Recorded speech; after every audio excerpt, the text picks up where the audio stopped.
Ini Udah, kita udah. masuk dalam rumah aja pakai sepatu nggak apa-apa. Ini kolam renang saya. Bahagia kan? Buat anak-anak buat Cerdas.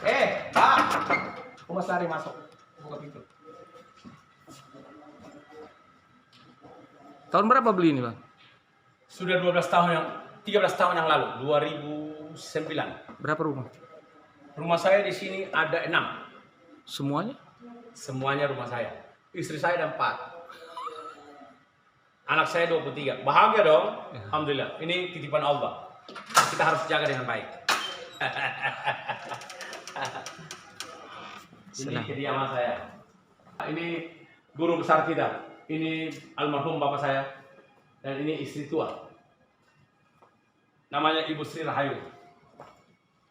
Anak masjid. Ini masjid.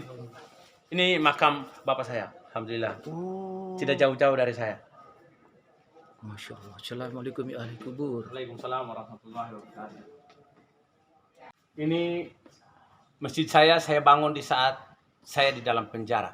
Saya ditangkap tanggal 12 Agustus 2019. Dan saya letakkan batu pertama tanggal 17 Agustus 2019. Kebetulan saya ulang tahun, tanggal kelahiran saya 17 Agustus. Merdeka bener dong. Merdeka. Dan saya namakan masjid ini nama ibu saya. Kebetulan nama ibu saya adalah Ibu Haja Romlah. Oh. Bahagia dong punya anak kayak ini gini. buat besok itu Iya. di shoppingnya. Udah stabil.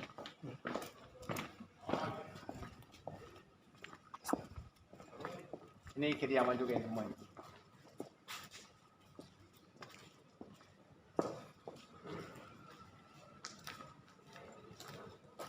Ini lapangan tenis sekaligus parkirannya masjid. Ini abang saya. Sudah kayak orang tua, abang, teman. Ini ponakan ini. Benar nggak lo? Iya benar. Nyangka lo. Ini paman. Ini adik. Ini abang. Kori. Terbaik DKI di 2005. Ini abang juga nih. Sana ada sepupu. Ini wakil ketua DPR Jayapura. Kota Jayapura. John Beta Ubun. Sana ponakan-ponakan. Yang nakal-nakal di sana ya. Ini anak saya salah satu. Ini. Namanya siapa? Safwan. Safwan apa? Ohitena. Safwan Hussein Ohitena. Yang tegas dong.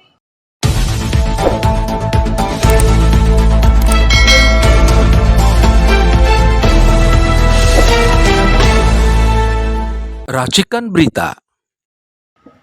Assalamualaikum Bang Marki. Waalaikumsalam warahmatullahi wabarakatuh. Hai.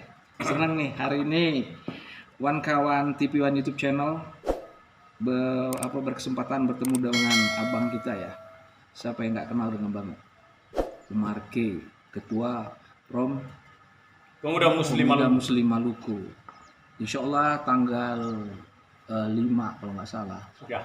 Satu di masjid yang di depan Masjid Ar-Romlah. Ya. Ar-Romlah itu saya kasih nama ibu kandung saya. Amin ya Allah.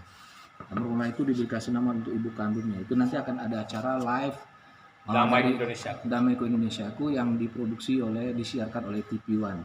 Nah kan bisa tahu kan gimana tuh Bang Marki. Masjid aja dibangun, apalagi hati. Amin. Bang Marki apa kabarnya? Baik. Alhamdulillah Bang ya. Sehat Bang ya. Alhamdulillah sehat berkat doa dan dukungan dari semua Amin, keluarga. amin. Kalau abang udah ngomong gitu semuanya bahagia semua nih Bang. Insya Allah. Sehari-hari kesibukan apa Bang? Mencari sesuap nasi untuk anak istri dan keluarga besar. Amin, pasti. Bang, ini kita bicara masalah jasa premanisme di era politik. Saya yakin abang berpengalaman hal itu karena abang juga mungkin sempat juga hidup di dunia hitam seperti itu kan. Ya. Nah, pertanyaan saya Bang adalah apakah ada Bang jasa premanisme itu di saat susu politik itu lagi hangat-hangatnya Bang? Iya. Kalau saya sendiri pertanyaan itu menarik buat saya. Bahwa yang dijuluki sebagai preman, saya anggap bahwa bahasa preman itu hanya filosofi, kata-kata. Karena tidak ada dalam satu sejarah buku bahasa bahwa ada preman. Preman itu bagi orang-orang yang tidak taat pada hukum, orang-orang yang tidak mengenal jati dirinya. Kalau kami hidup di lapangan, hidup di jalan, kami anggap bahwa kami bukan preman. Kami penjual jasa. Yang hari ini saya mau bilang bahwa kepercayaan masyarakat terhadap institusi hukum itu sudah pada hilang, maka mereka datang pada kami. Dan setiap kami menerima dan orang-orang yang minta tolong pada kami itu, kami bantu dengan tujuan kami mencari nafkah di situ, menyelesaikan masalah tanpa masalah.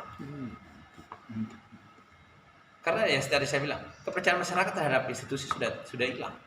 Di mana hari ini satu contoh, saya datang untuk mencari keadilan di kepolisian maupun kejaksaan atau pengadilan. Yang ada adalah saya lapor teman-teman media, saya orang yang tidak mampu. Tapi saat saya mencari keadilan itu, teman-teman media satu contoh, datang, saya lapor teman media, tapi apa? Teman media datang bawa duit. Yang ada adalah saya yang dihukum, saya yang disalahkan.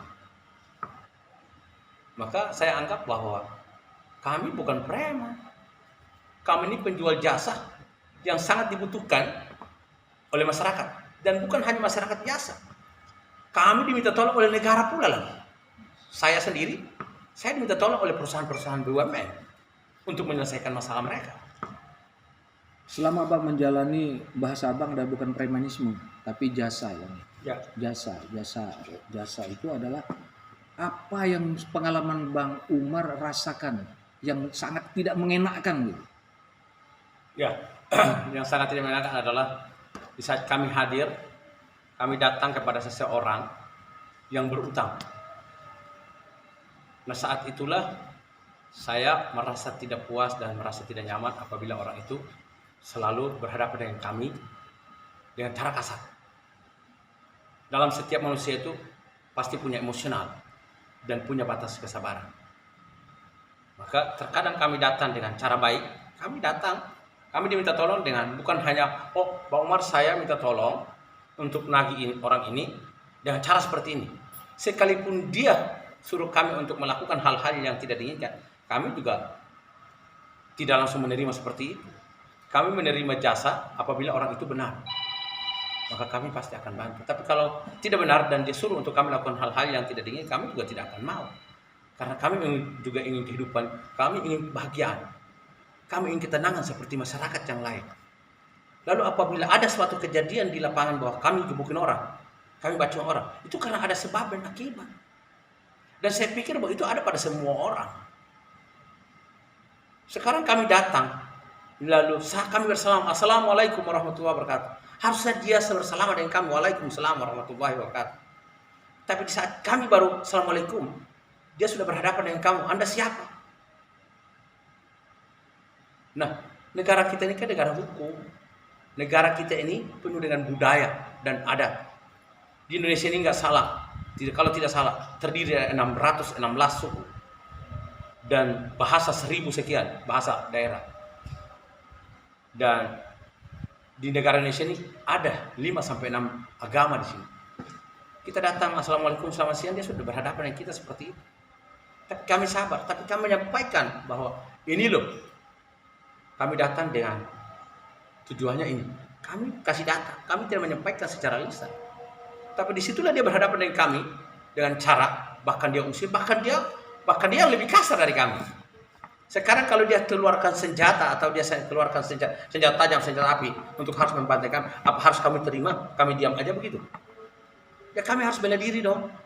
Dan saya yakin bahwa emosional itu apa semua orang pasti akan bela diri. Itu yang terjadi pada saya. Dan terkadang kalau kami datang, orang itu selalu memanggil polisi. Polisi datang tidak pakai nanya, langsung bawa kami ke polisi. Dan bahkan ada yang pernah tidak bersalah, langsung di BAP dan dipenjara. Itu pernah terjadi ada pada saya. dan anggota saya. Tapi kan Bang, mungkin begini, image dari jasa, bukan debt collector biasanya namanya Oke. Bang ya. Image dari debt collector ini kan berbagai macam Bang. Mungkin dengan Bang Umar, dikarenakan Bang Umar kan berperawakan, orangnya kan santun. Tapi mungkin dari kelompok yang lain kan orang berpikir Gini, beda. saya mau jelaskan kepada teman-teman media dan seluruh masyarakat Indonesia bahwa dari 616 suku itu penuh dengan karakter dan budaya masing-masing, kepribadian yang masing-masing, bahasa yang berbeda. Nah, karakter kami keras. Lalu cara kita mau cari makan itu dengan cara yang berbeda-beda. Yang tadi saya jelaskan itu adalah cara saya. Tapi saya yakin bahwa setiap penjual jasa seperti saya tidak mungkin untuk dia mau cari masalah. Kalau tidak ada sebab, tidak mungkin ada akibat. Ya, kalau kita mau hidup jadi mafia, pembunuh berdarah dingin, negara ini pasti banyak yang mati dan pasti banyak, ya, bukan hanya kami kalangan menengah yang hidup dalam penjara, tapi banyak pejabat-pejabat politik, tokoh agama, tokoh masyarakat juga pasti ada dalam penjara karena dia punya dendam masa lalu, dia dendam kehidupan, yang tidak suka dengan seseorang, dia punya duit, dia bisa lakukan apa saja, dan dia pasti akan dipenjara apabila dia melakukan suatu tindakan yang melanggar hukum. Artinya bertatap saja hari ini kita lihat bahwa kita caci maki orang saja sudah masuk, dia langsung dia jebak dengan undang-undang IT. Bagaimana kita bunuh orang, kita bunuh orang. Nah, cara kami selama ini, jangan, kalau saya bilang begini, masyarakat pemerintah jangan melihat kami pekerja sasi sebelah mata. Saya hanya minta begini, bahwa kami ini dianggap sebagai suatu mendelo, harus dibahas di Komisi 3 untuk dijadikan satu undang-undang. Kita lihat hari ini bahwa debt collector hari ini sudah dicetuskan undang-undangnya bahwa hari ini apabila Anda menagih dengan cara seperti ini, maka Anda akan dikenakan pasal. Nah, kita koreksi dong di saat Anda, satu contoh, Anda mengambil satu unit mobil di dealer, kan ada suatu perjanjian. Apabila Anda tidak dibayar, Anda tidak bayar sesuai dengan perjanjian, maka fisik itu harus dikembalikan kepada leasing.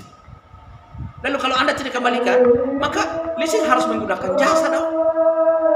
Leasing sudah telepon internal, tidak juga dikembalikan, maka digunakan eksternal untuk menagih. Lalu menagih tadi bukan datang cara untuk harus cari keributan di situ, datang dengan cara didukung oleh undang-undang, dukung dasar hukumnya ada. Kita punya perjanjian, ya, saat pengambilan unit atau mengkredit rumah sampai ke kartu kredit ada perjanjian. Kalau anda apabila tidak bayar, kami harus menagih dong. Lalu kalau Anda tidak menagih, Anda tidak bayar, terus biarkan saja begitu. Kan tidak mungkin dong. Saya, seperti tadi pertanyaan bos saya, mungkin Bang Umar dengan cara seperti itu. Saya yakin semua pekerja seperti saya, semua tidak mungkin menginginkan kehidupannya setiap saat itu mendapat masalah. Kami juga ingin kebahagiaan seperti teman-teman, seperti Anda. Kami juga ingin ketenangan. Kami punya rumah tangga seperti teman-teman. Kami tidak ingin seperti itu. Kami butuh kebahagiaan. Kami butuh ketenangan. Penjual jasa yang ada di Jakarta ini khususnya, kalau pemerintah lihat dua mata, datain semua penjual jasa seperti saya, semua berserjana, tapi karena tidak diperhatikan, maka kami seperti itu. Kami juga ingin hidup tenang, kami ingin hidup seperti teman-teman. Dan saya hanya mau bilang bahwa kami punya kemampuan. Jangan lihat kami karena seperti ini. Tidak. Saya bilang bahwa kami jual jasa Jakarta ini karena kami dari Indonesia Timur, pemerintah pusat tidak perhatikan kami dari Indonesia Timur. Satu contoh, setiap tahun wisuda, khususnya satu contoh di Maluku, kampus Patimura itu setiap tahun itu sudah 1.000 orang. Di satu sudah orang tuanya dengan jeritan air mata, sedih, bercampur dengan senang, habis wisuda, yang laki-laki 6 bulan atau 1 tahun kemudian, setiap kapal dan pesawat datang mereka menjadi yang tadi disebut bahwa preman. Mereka datang jual jasa, cari makan dengan jasa. Yang teman-teman didefinisikan sebagai preman. Mereka bukan preman. Mereka identitasnya jelas. Karena tidak diperhatikan, maka mereka datang cari nafkah di sini. Seperti itu. Hari ini pemerintah pusat membuat satu aturan kepada seluruh Indonesia bahwa setiap daerah itu setiap tahun mendapatkan, satu contoh di Pemda, mendapatkan jatah 100 orang. Lalu di saat penerima pegawai itu tes lewat komputernya yang menjawab bahwa hasil tes itu menjawab bahwa Anda lolos atau tidak. Saya mau pesan, saya mau minta kepada pemerintah seperti ini. Jangan Anda samakan di pusat dengan daerah. Gedung saja tidak layak untuk kami mendapatkan pendidikan. Ya kan? Bagaimana para dosen dan gurunya? Terus Anda samakan ilmu di pusat dengan daerah. Tidak bisa. Gedung aja kami tidak layak untuk kami duduk untuk menerima ilmu itu. Lalu guru dan dosennya juga Anda jangan samakan. Maka saya minta kepada pemerintah pusat dibatalkan jatah kami 100 orang di Pemda tadi. Pada akhirnya semua diambil alih oleh pusat karena tidak lolos, tidak tembus. Jangan Anda samakan dong. Itu suatu kemajuan program pemerintah untuk bagaimana pemuda-pemudi ini berkualitas. Tapi perhatikan dulu dong, sekolah kampusnya yang bagus, guru-gurunya berkualitas, diperhatikan dong, para dosen diperhatikan dong. Ini enggak. Hari ini di sana banyak guru-guru yang honor, para dosen honor. Hari ini sudah dihabiskan. Ya udah dihancurkan aja gedung-gedung, tidak usah ada pendidikan di Indonesia Timur. Saya mau bilang penjual jasa di Jakarta ini 67% sarjana. Dan dari Indonesia Timur. Dari Indonesia Timur. Saya mau bilang bahwa setiap pesta demokrasi kita boleh bilang bahwa jumlah pemilih di Jawa ini 90%. Tapi saya mau katakan satu hal bahwa ya, masa depan bangsa ini ada di Indonesia Timur. Kok bisa begitu? Ya, di Tanah Jawa ini menghasilkan apa? Di Tanah Jawa menghasilkan apa? Tidak ada. Aset bangsa ini ada di Indonesia Timur. Satu contoh, di Papua. Hari ini, khususnya saya sebagai putra Maluku, putra Indonesia Timur, Marselap jadi perhatian khusus. Perusahaan minyak terbesar dunia. Sebentar lagi banyak.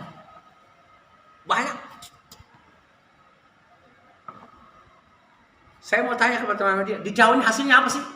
Hanya dijadikan menjadi setiap pesta demokrasi presiden orang Jawa terus, karena jumlah pemilih di sini terbanyak.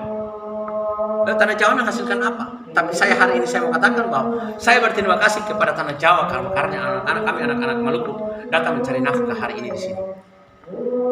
Tapi saya minta kepada pemerintah jangan lihat kami sebelah mata, karena bangsa ini butuh pemuda-pemuda. Lalu kami, bangsa ini dimerdekakan oleh salah satu ya orang tua kami, Patimura Muda, dan kami hari ini sebagai Patimura muda. Dan saya katakan satu hal bahwa bangsa ini sudah merdeka, tapi hak asasi kami belum merdeka. Hari ini Papua apa? Aceh masih seperti ini. Kami Maluku belum berontak, belum. Kenapa Bang berani ngomong seperti ini? Saya berani katakan itu karena hari ini hasil laut kami diambil oleh pusat. Setiap bulan triliun, setiap tahun triliun. Harusnya perusahaan-perusahaan yang ambil hasil itu, harusnya pemerintah pusat mempertegas untuk mereka buat kantor di daerah kami, provinsi. Ya, provinsi Maluku terdiri dari 11 kabupaten kota. Harusnya mereka mendirikan perusahaan di situ untuk ada bayar pajak masuk daerah kami. Tenaga kerja harus masuk ke daerah kami. Untuk kami ini tidak usah datang ke Jakarta cari makan. Kami kembali di daerah kami untuk kami bisa bekerja di perusahaan-perusahaan tersebut dong. Lihat wajah Bang, kayaknya Bang sedih lihat daerah Bang begitu. Terus, artinya gini, kalau kita bilang sedih, kalau bilang emosi, kami emosi. Tapi kan seperti kami manusia biasa. Kami sadar, kami waras. Tidak mungkin kami lakukan sesuatu yang negara kita negara hukum. Jadi Maluku belum merasakan keadilan dulu. Tadi saya bilang bangsa ini sudah merdeka dan bangsa merdeka ya dimerdekakan salah satu leluhur kami adalah Patimura yang hari ini terpampang di duit Rp1.000 golok yang masih terpanggang dada kami. Hari ini golok kami pegang golok di mana-mana kami ditangkap. Golok ini bukan dimerdekakan oleh senjata, tapi golok dimerdekakan oleh Pabu Runcing dan Parang, Sawalak, Salabak. Kami hari ini baru pegang golok, kami sudah ditangkap. Bagaimana itu? Golok itu belum tentu. Golok ini memerdekakan bangsa itu. Nah, kembali ke masalah politik, Bang. Apakah jasa-jasa seperti Abang ini masih digunakan oleh orang-orang tertentu di politik? Ya, saya bilang tadi saya katakan bahwa bangsa kita ini, negara kita negara hukum. Saya hanya menyampaikan kepada pemerintah pusat bahwa sekali lagi kami pemuda Indonesia Timur punya kemampuan. Maka saya minta kepada pemimpin-pemimpin yang akan menjadi calon, baik itu pemerintah daerah, pemerintah pusat, termasuk presiden. Kami siap mendukung, tapi harus kita buat MOU yang pasti, yang jelas, bahwa kami dukung seperti apa untuk NKRI dan khususnya Indonesia Timur seperti apa. Suara boleh di tanah Jawa, tapi sekali lagi saya tegaskan bahwa ya, aset bangsa ini ada di Indonesia Timur. Masa depan bangsa ini ada di Indonesia Timur.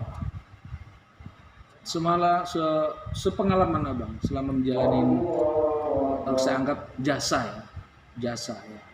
Selama Abang berjalan ini, berapa kali Abang ngikutin proses pesanan dari acara-acara politik? Saya selalu diminta dukungan, suara untuk mendukung para calon yang tidak perlu saya sebut, tapi selalu kita mendapatkan suatu janji yang pahit. Tapi kemarin alhamdulillah saya dukung Pak Gubernur, Pak Anies Baswedan. Kami anak Maluku mendapatkan itu dan pemuda Indonesia Timur mendapatkan itu. Apa yang dijanjikan Pak Anies, apa yang jadi komitmen kami dan Pak Anies berikan. Maka layak untuk beliau menjadi pimpinan, panutan kami. Itu dikarenakan komitmen beliau. Komitmen beliau. Ya. Ada nggak Bang harga-harganya Bang untuk jasa-jasa? Oke, jasa berbeda-beda. Dari mulai penagih kartu kredit, leasing, sampai ke penagih utang,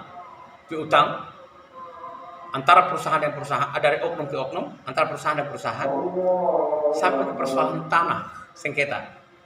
Nah itu berbeda-beda. Kami lihat dari tingkat kesulitan masalah.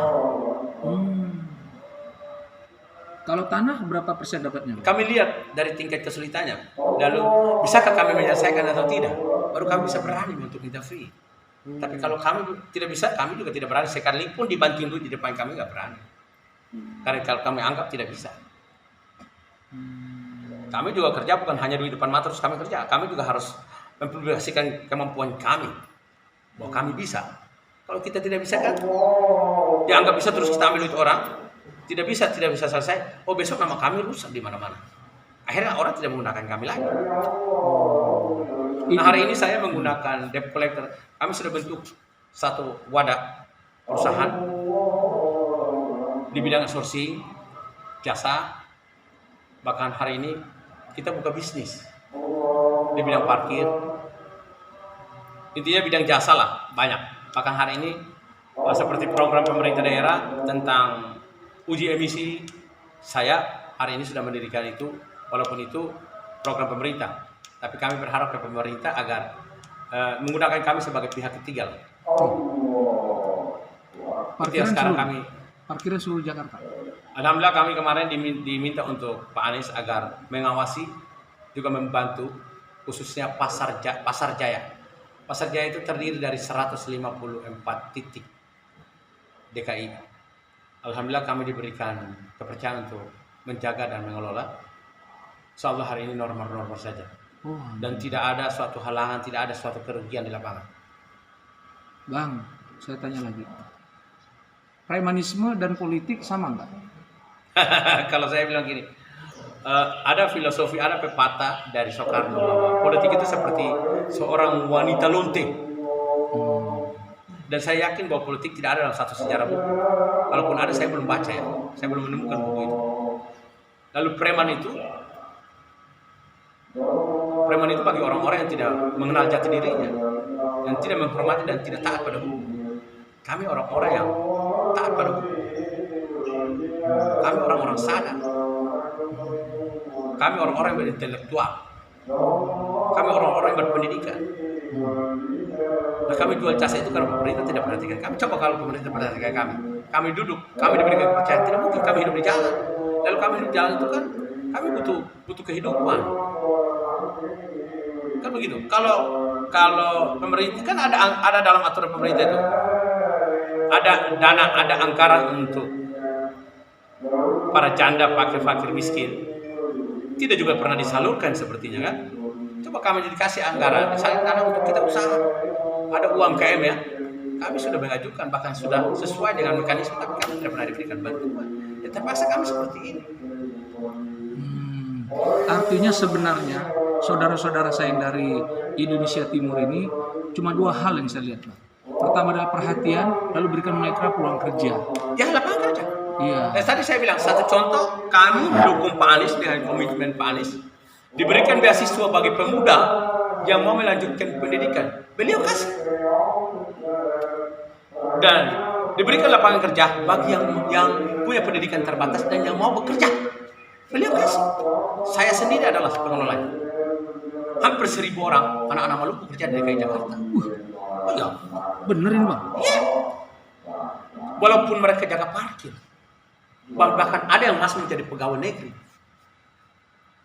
ada yang menjadi honor. Komitmen Pak Anies luar biasa bagi saya. Begitu. Berarti informasi tentang Pak Anies yang agak miring ini salah. Saya sejujurnya 2 periode saya pendukung fans beratnya Pak Prabowo. Di saat Pak Anies maju, sejujurnya saya tidak suka dengan Pak Anies karena saya dendam Pak Anies saat periode Pak Prabowo pertama. Pak Anies orang yang mengolok-olokkan Pak Prabowo. Maka di saat Pak Anies jadi gubernur, saya tidak suka. Tapi saya dengar dari orang bahwa beliau ini seperti ini. Saya bawa gerbong saya, Front Pemuda Maluku, juga ormas-ormas yang lain dan masyarakat yang lain, saya bawa dukung Pak Anies. Di saat Pak Anies sudah dilantik, baru saya bilang bahwa Pak Anies, saat saya dukung hampir berapa bulan, saya tidak suka secara pribadi. Tapi saya dengar dari orang bahwa Pak Anies orang yang begini, saya dukung. Di saat Pak Anies setelah dilantik, beliau mengeluarkan satu kata, Bang Umar, setelah beliau punya bahasa saya ingat, ini hasil setelah dilantik di istana, datang ke gedung wali kota, gubernur. Beliau katakan satu hal, Bang Umar, saya sudah lantik hari ini, hasil daripada Bang Umar marah-marah.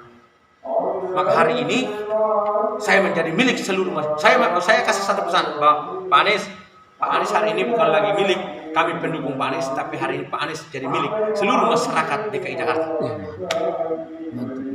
Terima kasih Bang Umar. Kita berjalan bersama. Saya salah Bang Martigo.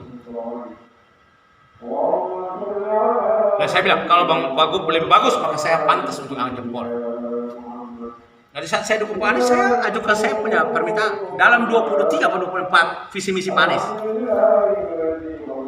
Kami minta 2 hal, dikasih pendidikan bagi yang tidak mampu dan yang mau melanjutkan pendidikan. Kasih lapangan kerja bagi kami, dikasih. Dan hari ini masih mereka bekerja di DKI Jakarta. Maka sekali lagi saya minta kepada pemerintah, khususnya DKI yang baru, saya mohon, saya ingin bersilaturahmi dengan pemerintah baru. Dan saya mau menitipkan khususnya pemuda-pemuda Indonesia Timur dan khususnya seluruh masyarakat yang ada di DKI Jakarta, ayo kita bergandeng tangan, kita dukung program-program pemerintah baru khususnya DKI Jakarta. Satu lagi Bang, sekali saya ulangi Bang adalah, ada nggak Bang kepikiran dari Bang Umar mengasuransikan kawan-kawan kita yang debt collector ini? Ada nggak kepikiran Bang Umar? Saya hari ini saya memberikan bukti. Mohon maaf ya. Nggak apa-apa Bang. Saya berikan bukti kalau pertanyaan ini menarik buat saya. Ini kartu sehat. Saya yang kerja, yang tidak kerja pun, saya bantu untuk memberikan asuransi kesehatan. Kapan dia keluarganya sakit, dan biaya setiap bulan yang harus kita bayar ke pemerintah, ya, saya bayar. Ini buktinya. Saya sendiri saya gunakan ini. Tapi sehari ini saya sakit, saya tidak pernah saya sodorkan ini. Karena saya mampu, uang kantong saya masih ada, maka saya bayar. Saya tidak gunakan ini. Tapi menjadi contoh, saya berikan bukti kepada masyarakat bahwa orang-orang terdekat saya, orang-orang yang saya kenal, yang tidak punya kemampuan, hidup dengan keterbatasan, saya berikan ini. Berikut juga anggota. Ya, seluruh anggota saya. Bang, bisnis sabu-sabu dan premanisme menarik mana? Saya sejujurnya, saya katakan sejujurnya kepada seluruh masyarakat Indonesia bahwa kemarin saya ditangkap karena saya gunakan narkoba. Tapi saya katakan lebih tegas lagi bahwa saya bukan pecandu narkoba dan saya bukan bandar narkoba. Dan kami keluarga besar, khususnya saya dan pemuda Indonesia Timur, bukan bandar narkoba. Saya kemarin dikasih timpal pasal-pasal bahwa saya bandar narkoba. Bahkan diinformasikan bahwa saya membackup beberapa agen narkoba. Boleh dicek. Nomor saya kan mudah untuk setiap pesta demokrasi, baik itu pemilihan gubernur maupun presiden, nomor saya selalu di taping.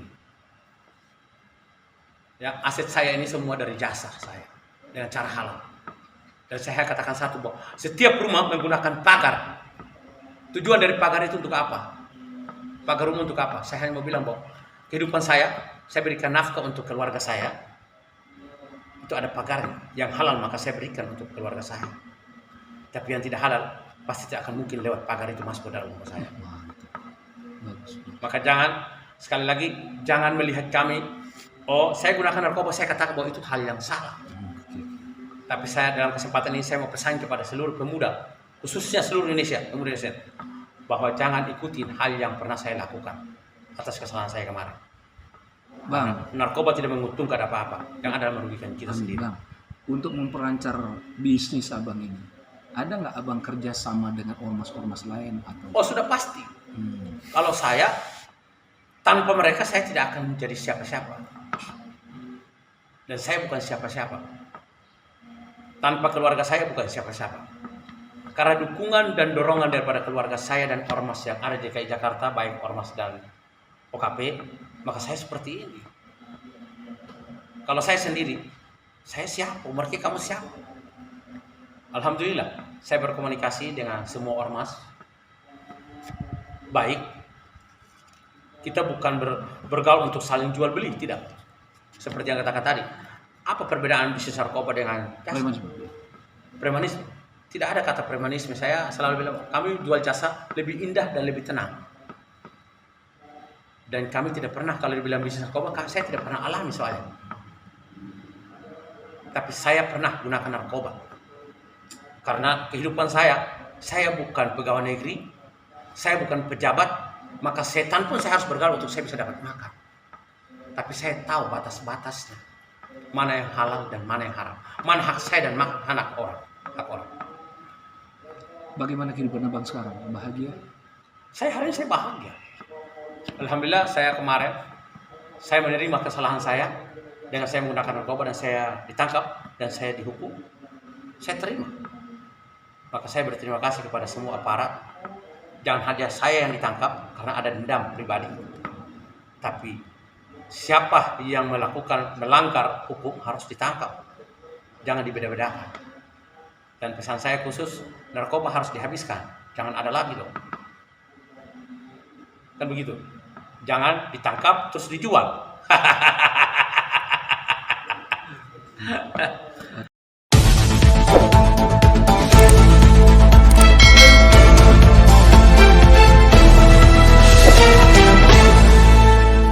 Racikan Berita